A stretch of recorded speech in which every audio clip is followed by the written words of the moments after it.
As always, we like to start the show with samples, and Fred, that is just cool. Isn't this cool? Yeah. Okay, so this is called an oak apple gall, and it's caused by a snipper little gall wasp, and I'll get back to that. The reason it's called an apple gall is that when, obviously because of the size, they're very large, but as the gall is forming, it's bright green, sort of the color of a Granny Smith apple. And so it looks like an apple. And what's interesting is that even after the leaves drop off of the oak tree, these galls remain behind, sort of like Christmas tree ornaments. The other thing that's kind of neat before we go talk a little bit more about it is that this is actually a mutated leaf. So this started out as a leaf. The wasp took over the physiology of that leaf and turned it into a gall, into a home. All right, so I have another one here this one's for you to take and show your class, right? Perfect. That's I want to open one up because it's pretty interesting. This isn't solid. It's fibrous on the inside, all right? Can we see that? Okay. Lowell is covering his coffee cup. And if we go if we go right into the middle, there's a little spherical structure. All right, and this is where actually the wasp larva develops. Oh, for heaven's sakes. Now, this is actually already emerged because they get going fairly early in the season, but inside that's where the larva would be. Very interesting. So, isn't that cool? It is. And they get large, inch and a half, inch and a quarter in diameter. And truly what? All part of nature's wondrous pageantry. Thank you. Truly. Very cool. Okay, Lowell, not pageantry. No, I can't. My coffee's safe though.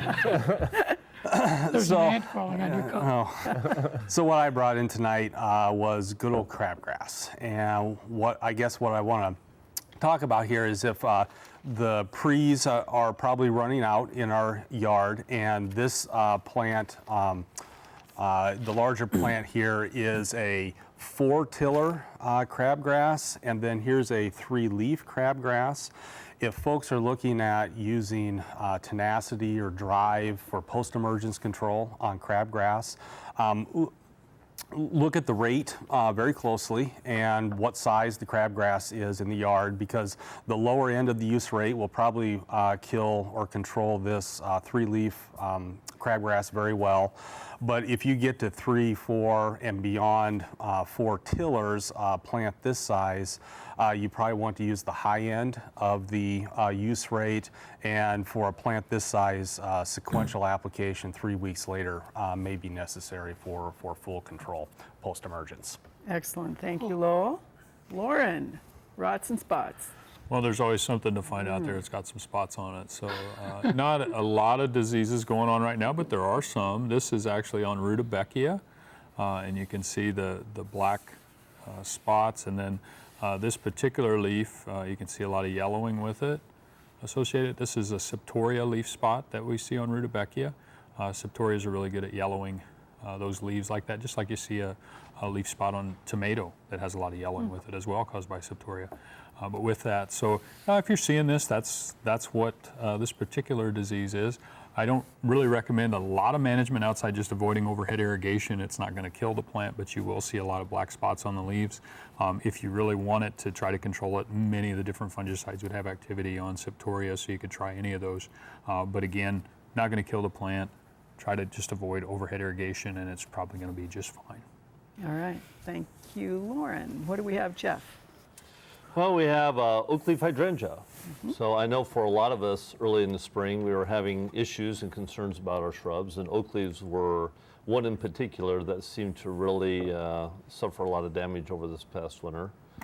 This particular one is not a particular cultivar, it's just a species, and it's done pretty well. It had a little bit of dieback, but our weather conditions up till this week anyway have been good enough to allow it to recover pretty well. So once they finish flowering, isn't that the time when people who want to do a little pruning should do some reduction? Yeah, exactly. Okay, perfect. Thank you all, gentlemen. Fred, you get the first picture. And we actually had 2 viewers send us images. You can see one guy on that one, and I think there's a whole pile of them on the next one. Yep. In one of them, they're in the wood all over, and in the other one, they're apparently congregating on Bergenia, which is also called pig squeaks. So they want to know what What they a are. wonderful name. Pig squeak.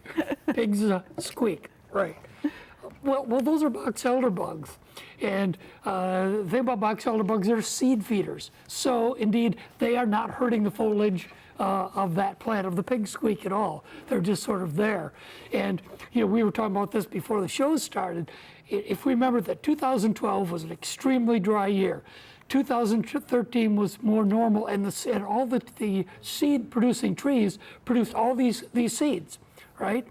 Okay, so the Boxelder bugs build up on those trees and on the seeds, and this is 2014, so it just carried over, and so there's so many Boxelder bugs out there. We've gotten just a ton of calls, and Lauren mentioned it as well, that he's had a lot in his landscape, as I have in mine. So again, they are not hurting the pig squeak.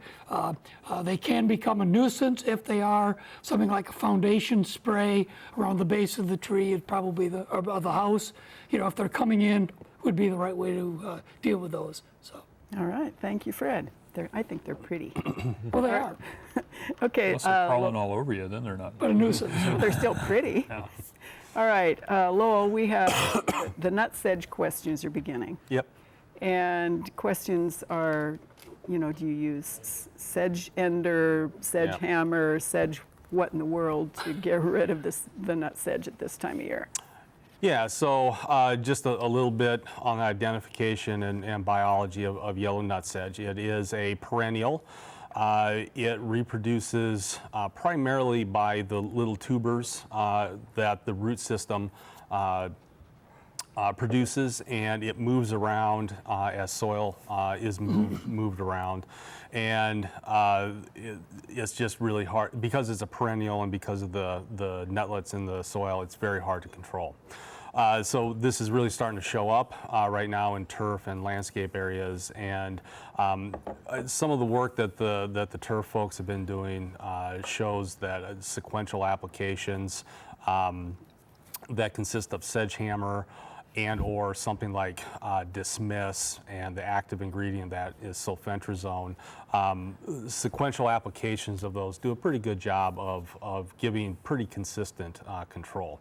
And like I've said the last few weeks or last few times I've been on, these are perennials, they're persistent. We have to be persistent to control persistent perennials. Say that quickly. Yes. A whole lot of times.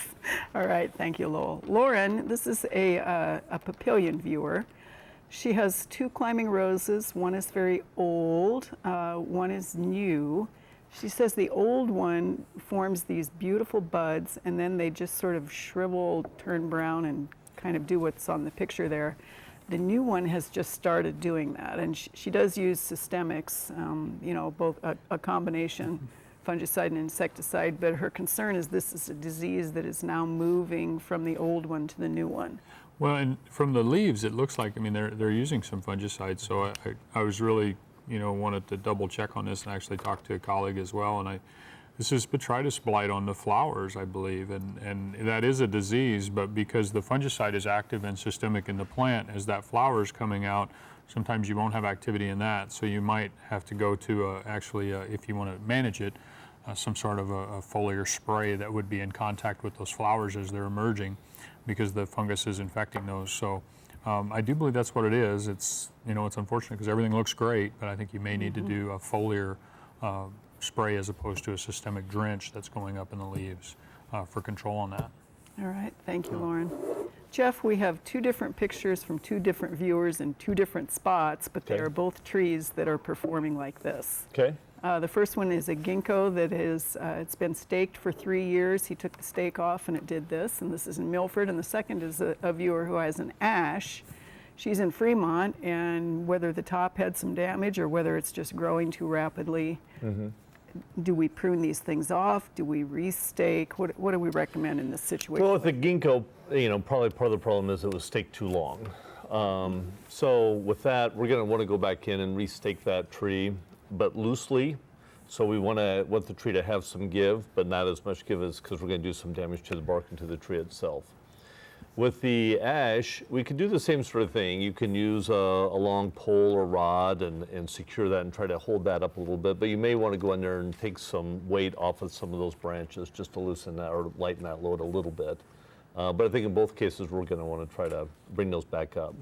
The idea then would be later this summer, taking those structures off and seeing how things are going. All right, Fred, you get the next question. This is a viewer with lindens, and big, beautiful ones, thriving.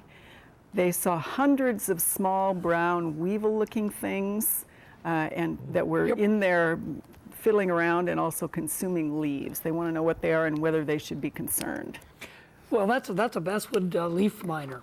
And, you know, they're fairly common in Nebraska now. They're sort of a new emerging pest. And the feeding damage that you see on that leaf was caused by the adults. So they feed, they can really defoliate the leaves.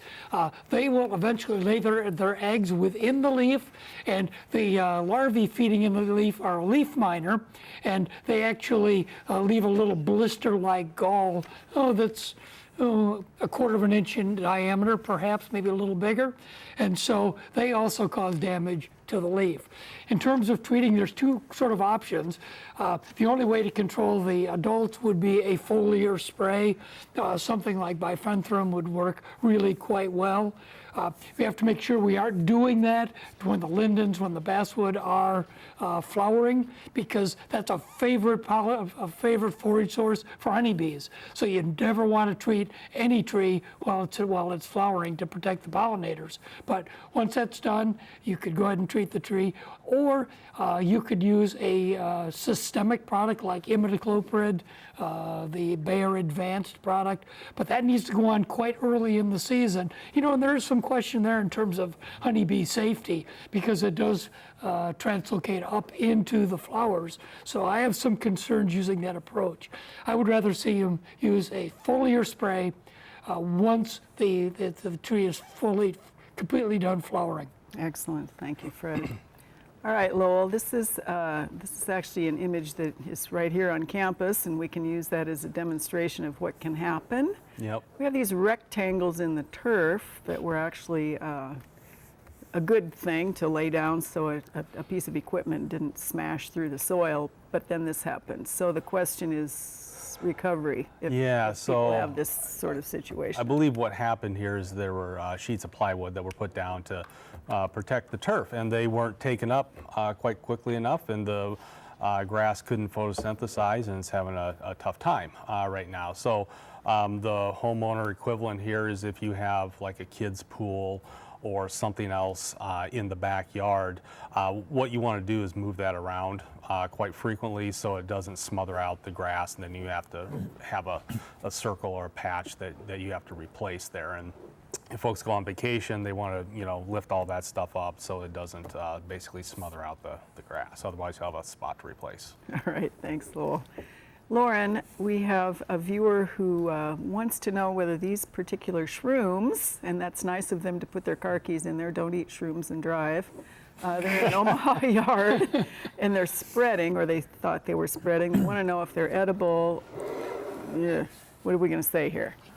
Well, I'm not going to say that any of them are edible, just because there's such risk with these, and sometimes people have reactions to different ones, really outside of morels.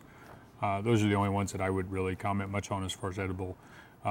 So just, you want to be careful with that, and if you get some resources or have someone come and look at those and they tell you they're edible, then you can go at it that way. But I would never recommend eating any wild mushroom like that without really carefully looking at it. So just be careful. Probably result of some organic material in the landscape. That stump removal video, if you have organic material like those wood chips and things in the soil, that's going to be a great place for things like that to develop. I believe those are some sort of an inky cap mushroom, but anyway. Okay, inky cap. All right. Thank you, Lauren. Speaking of stump removal, Jeff, this is a viewer who has, they lost a tree, obviously. The stump's gone. Yeah, and they said it was previously compromised, blew right over, left a dinky little hole. No real stump, they don't think, but they want to know whether they should take out the roots and all that other material. And they also want to replant fairly close to this location. So I Right. don't know if we can also give them some advice on how not to have this happen again. Yeah, looking at this, I would suggest a couple of things. One, my first thing that comes to mind is the stem girdling root probably was the cause here. So that's something with planting, making sure that when however, if it's molded burlap or in a pot, that we're looking at those roots and making sure that we don't have roots that are circling around the plant. And then following up over the next few years, there may be some that you missed that you may want to try to take out as the tree matures. So again, we want to have mulch around the tree. This didn't have mulch around it. There could have been damage from that, mower damage, that sort of thing over a period of a long time. So I think there's a couple things there. As far as the stump, it's really hard to tell. They're going to have to dig around that. And I would think that as rotted as that is, a lot of the roots are probably already breaking down pretty fast. So there may not be much there. All right. I don't know if I would plant, maybe 5 to 10 feet away. I wouldn't get too close to that spot. All right, thank you, Jeff. This is a viewer who has something eating the leaves off the top of the beans, so it's not the little beetle thing that has been eating. The bean leaf beetles. Right. Yeah. Right, so she wonders if we have a notion on what that might be and what she could do about it. Well, the first thought would be something like rabbits. Right. I mean, rabbits come in and they'll chew off the top, but usually they do several in a row. But the other option would be some birds will come and peck at that, and there are a number of cutworm species called climbing cutworms. Variegated is one, and they will actually climb up into the plant and sort of chop it off, and they cut the plant off. So there's some possibilities. For the cutworms, you might want to dig around sort of the base of some of those plants that have been cut, see if you can find that worm and then dispose of it.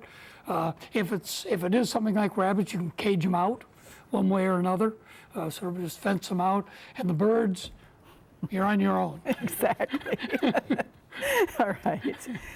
Lowell, this is a viewer in Emerson, and they live in the country. Okay.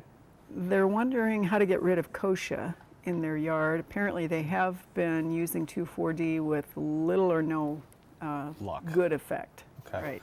Yeah. Yeah, kochia is a summer annual, typically not in a yard and turf situation, but if it's a thin turf, I could see it invading in those areas.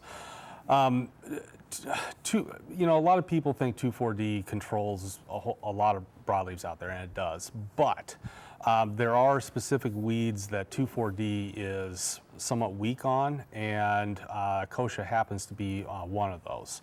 So if they were to use something else like a 3-way herbicide mix that included dicamba, that would be probably more effective than just 2,4-D alone. That's why they've been struggling with that. Now that being said, we are getting to the warmest time of the year out here right now, and we'd really encourage folks to think about maybe holding off on using 2,4-D or dicamba broadleaf type of herbicides at this point in the season, because we're just starting to get into the hottest part of the year here. Things like tenacity and sedge hammer and some of those others are just fine to use when it's hotter because they don't volatilize, but 2,4-D, dicamba, and some of those, the weeds we're going after with those, they're not a problem right now. Dandelions, henbit, all that kind of stuff, we're not trying to control them. So we should probably start thinking about putting 2,4-D and dicamba away until the fall weed control season. All right, thank you, Lowell. Lauren, this is a Lincoln viewer who has a question about grapes. They were doing well, and now they're beginning to turn brown. And another viewer sent in an email question that sounded similar. It was both things on the foliage and then a little bit of stuff on the grapes themselves. Tend to see if they have foliage, it'd be small dark circular spots. Many times we get a disease called black rot where the actual fruits become kind of mummified and shrivel up as well, and then we have leaf spots. It's a fungal disease. It's fairly common on grapes. You need to try to do some things first culturally to open up the canopy. Anything you can do to provide better air circulation is going to help reduce that. And then again, I always say overhead irrigation, but anything that keeps that wet for prolonged periods of time is going to favor infection. And then the last step would be if you wanted to use a fungicide. Although many times in backyard fruit production. I always hesitant to say that because you're growing them for fun, not to introduce chemicals. So you can do that, but try those cultural things first. And then also just remove any affected materials so you're reducing that inoculum for where the disease is going to come from. All right, thank you, Lauren. Jeff, this is a Plattsmouth viewer who has a tulip tree. This year, apparently the leaves and the flowers are both quite small. They're wondering if they'll get bigger this year or will they perhaps regain their normal size next year. Sure. Well, the fact that it still has leaves and flowers is a good sign. So I think that's, let's look at the positive. And assuming that the tree is fairly well leafed out, that's also a positive thing. I guess what you will probably see is, especially if we have a decent summer, you probably will get a second flush of growth, and you'll notice that those leaves will be normal size. So assuming everything's good, and then kind of like Lauren was talking about, we want to look at that cultural stuff, making sure we have the right amount of mulch around the tree, anything else that's going around the yard, that we're taking care of those things to give it a fair shake. Well, you're doing that. We'll start the lightning round. Jeff, you're first on the docket. Are you ready? I'm ready. All right. We have a viewer who wants to know, is it time to cut back your asparagus? Is it time to cut? I would say it's getting hot enough. It's time to cut back your asparagus. All right. Do Bing or sweet cherries need a pollinator, or are they self-pollinating typically? I have sour cherries at home, and they're self-pollinating, so I don't really know. I would suggest that they're self-pollinating. All right. We have a viewer who has an indoor hibiscus, one of those tropical ones. Has had it since Mother's Day. It's beginning to yellow. Okay. Got enough light. What do you think we have going on there? I'd look at the soil mix. It may be just kind of worn out, so it may help to repot it. All right. Speaking of soil, we have a viewer who wants to know whether they can mix either Lingold or Omagro, the compost, with soil to use as potting soil, or should they use it pure? I would mix it with some soil, personally. I don't know if I would use it pure, so I think that would be good. It's going to make for a heavy pot, though, so they should be warned before they get too big of a pot. So. All right, put one on wheels. Yeah. All right, thank you, big Jeff. pieces of styrofoam in the bottom of the pot. I like to do that with a giant pot. I use pop cans. Just something to hold the space, Pop cans. not weight. Cool. No. Yep. Okay, you ready? Like lunch meat. Okay, good. There we go. So how long do the fruiting bodies on those shrooms and fungi that come up in your yard last? How long do they actually last? Depends on the species. And give us a window. Nice try. 1 day to 2 weeks. Excellent. We had one picture of ash rust last week. It seems a lot worse now. Any recommendations other than patience? Well, it's going to go away. It cycles. It's only got one infection cycle, so it's not going to repeat. I don't believe on that one. So it's going to be cycling just like cedar apple rust. So it's going to continue to develop. It's going to look bad, but it won't expand to new leaves. All right. Are we past the time when we should worry about anthracnose on things like sycamores? Really, at this point, you need to treat that early. So you could still see the damage and injury, but I wouldn't try to treat it at this point. All right. We had a recommendation that a preventative fungicide should be applied to turf now. Never apply anything preventatively unless you know you have a problem you're trying to manage. All right. We have a viewer whose ornamental crab apples are dropping off, but the leaves look fine, so they don't have... Sounds like a blessing. That's not the answer I was expecting. Thank you, Laura. The fruit falls off and the leaves look fine. They're kind of a pain. Hopefully they're falling off when they're small. Okay. All right. Are you ready, Lowell? Yes. Okay. So you kind of mentioned this already, but we do have a viewer who wonders if the spray window for spraying weeds is actually closing. It depends on the weeds. Dandelions, henbit, winter annuals. We want to stop using 2,4-D and dicamba for those now. Let's pick that up again in the fall when the temperatures cool down. Okay. A viewer with open soil wants to know, is it okay to seed now or should they go for sod? If it's a cool season grass, now we're getting in the hottest time of the year. We want to wait until late August, September timeframe to do that. All right. A viewer had spilled fertilizer and now nothing will grow in that spot. Ooh. What do we do? There's not a whole lot you can do in that spot other than maybe remove some of the soil and get some better topsoil in there. Okay. Another one has yellow wood sorrel every place in their lawn. What do you do about it now? Control earlier in the season, that is a perennial. You know you have it, so next year, plan to control it next year. All right, excellent. Nice job. You So ready, wood Fred? sorrel edible? Yeah, It is. There you go. Yeah, They're almost all edible. like Another salads, blessing. right? another blessing. Okay. All right, Fred. We have a viewer who wants to know whether grubs can damage asparagus roots, and if so, can they use merit? I have not seen them damage asparagus roots, but they probably can. I would not use a systemic like imidacloprid or like merit. All right. The EAB question has come up again. Do we have it here, and should people be treating? It has not yet been documented in Nebraska. It's pretty close, so no, they should not be treating. Don't treat until it's within 15 miles of your location. Excellent. We have a viewer who wants to know whether they can use multiple treatments of malathion to kill insects in their yard for an event. Sure, but one appropriate application should take care of it. Excellent. When should we expect the squash vine borers to root? It's here. Ah, It's here. nasty heads are up already. Okay. Are sphinx moths hornworm adults? Yes. Okay. Are the gypsy moth traps out, and are they catching anything? Pass. They're out. I don't know if they're catching anything. Okay. Nice job, gentlemen. Very nice. So, Jeff, I'm not even going to ask who won. It was Everybody. about a four-way tie. Four-way tie. Well, good for you guys. All right. Wow, is that pretty? That We have is some pretty things beautiful. here. I'll start with the white Peruvian daffodils. So it's a non-hardy bulb. So she says likes high shade, 12 to 24 inches. So obviously it's from the Peruvian Andes. And you said they use this at Second Gardens. They do. Yeah. Beautiful clumps of it.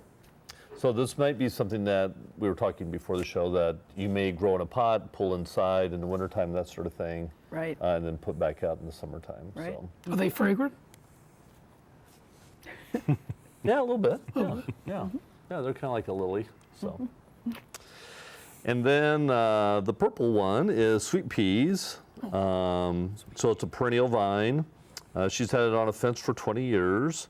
And we've had this, and she says hers goes up to about 8 feet. We have the same sort of thing in our vine arbor on campus, and it's been there for at least 20 years and does very well. So it's very pretty, and we enjoy having it on campus as well. So two pretty cool plants. And as always, she has shared something that most people probably haven't seen and something that is kind of old-fashioned. Right, So thanks yeah. as always to Gladys. All right, Fred, the next picture is from a Carney viewer. They have 10 Austrian pines. 7 of them show rosin sort of weeping out of the trunks.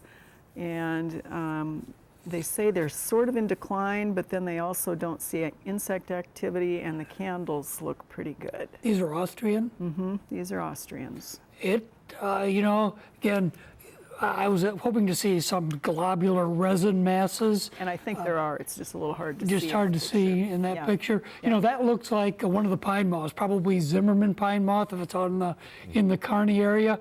Very difficult insect to control. They lay their eggs right in the crotches of the trees where the branches come out, and they go into under the bark and they produce.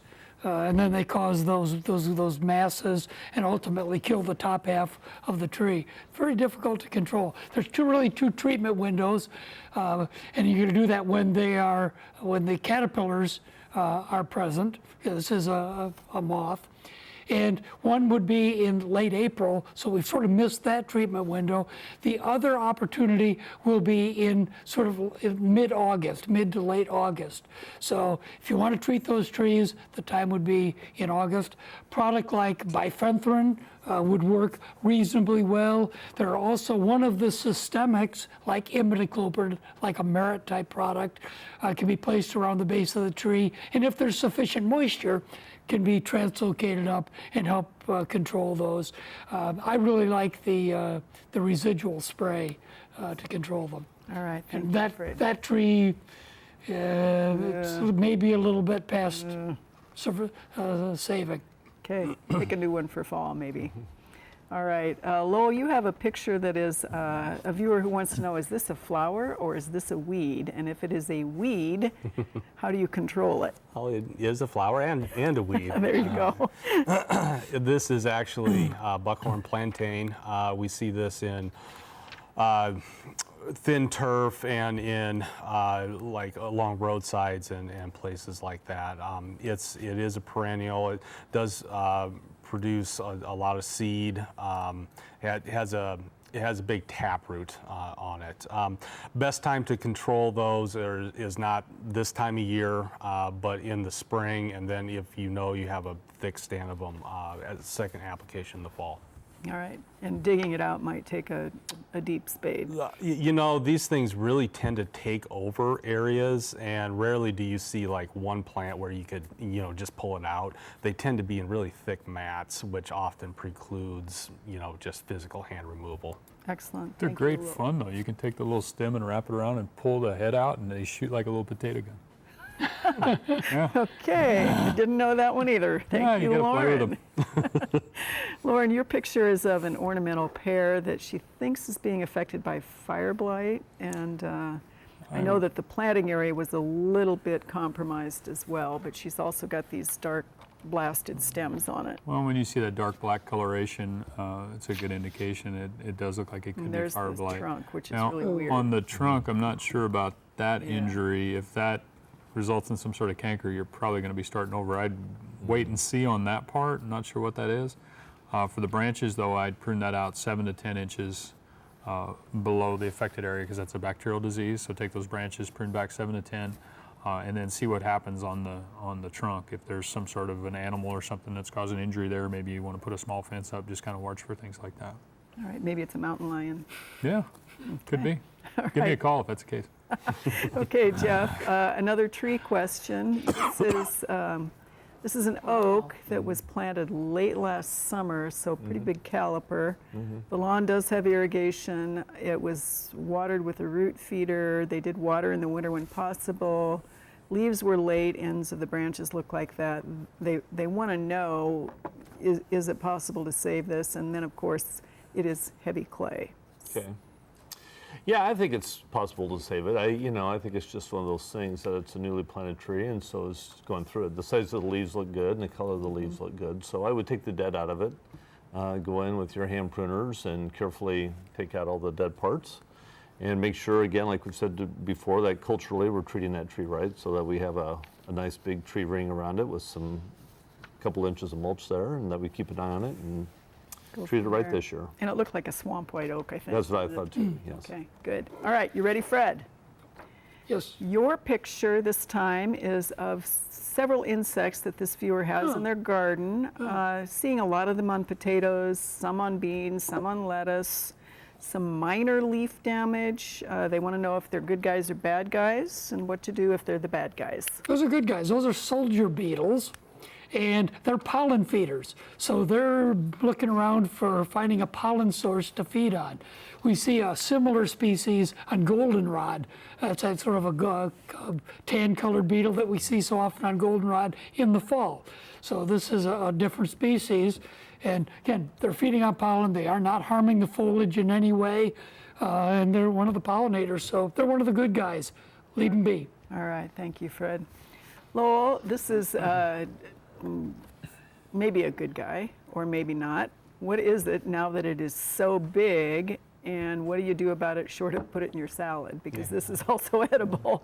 We'll get some for Lauren here. This is actually a common purslane. It's a weed or an edible plant we see it along driveways and sidewalks. Underneath or in landscape beds and all that kind of stuff.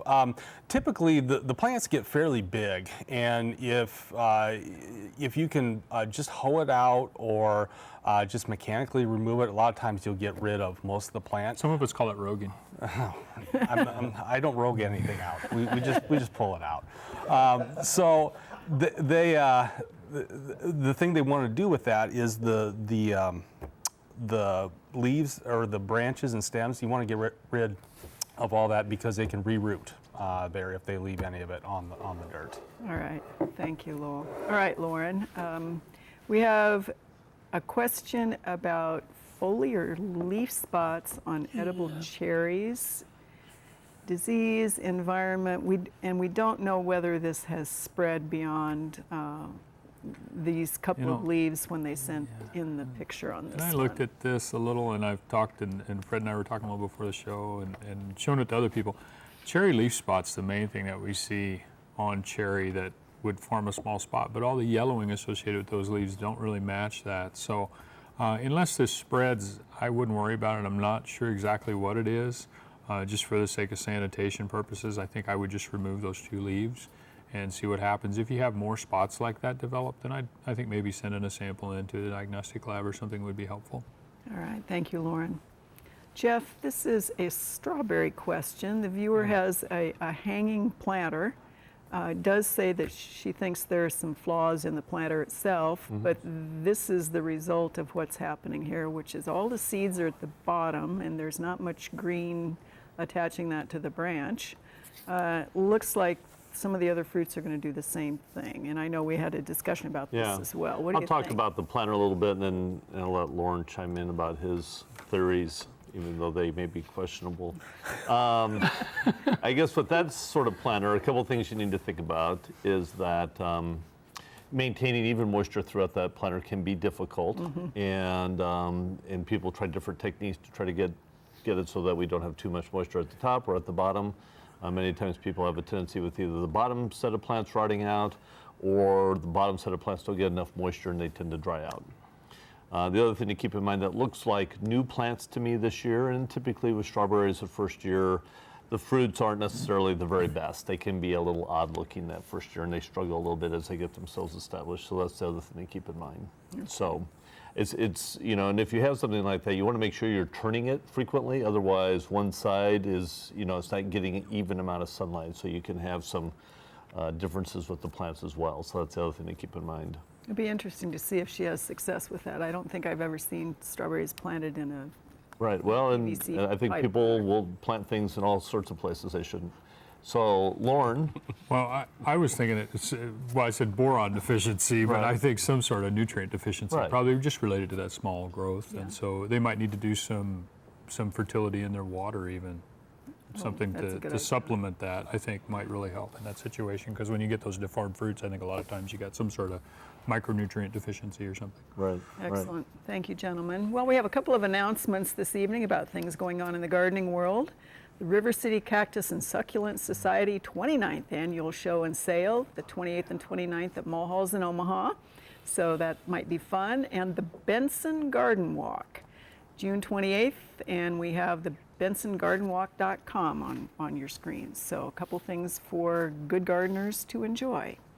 All right, questions then. Fred, so at the break, we had a beautiful picture of a moth that we think was a sphinx moth. Right.